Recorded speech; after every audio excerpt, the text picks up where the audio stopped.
Gedanya tipura dianjurkan untuk mengingat Allah. Tipura berzikir subhanallah, subhanallah. Zikirnya hana perlu tenaga, hana butuh energi yang tinggi.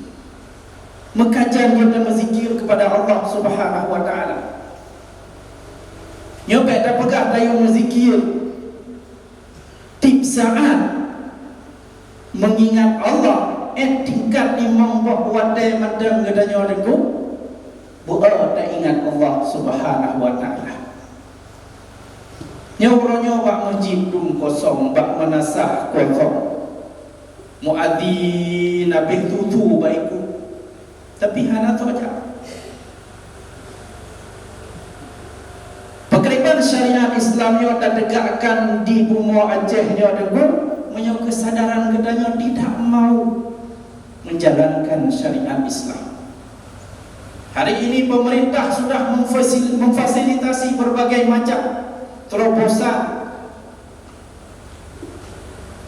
Yang anak-anak milunya dengu dan yang anak galak alih tajuk buat pendidikan Islam. Galak tajuk buat tikulah favorit. Yang bupati orangnya akan programkan di Fauzul Kabirnya program tahfiz gratis.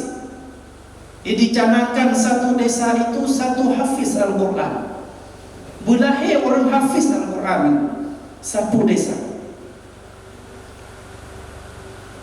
Yang orangnya katanya anak-anak malah nak orang Tuhan ala bukan dah mau kena.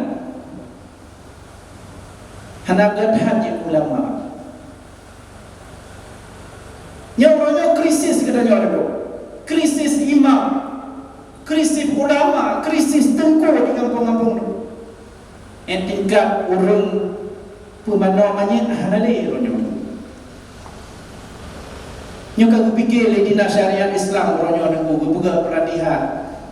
Bahkan tujuannya benda demah orang yang pernahnya.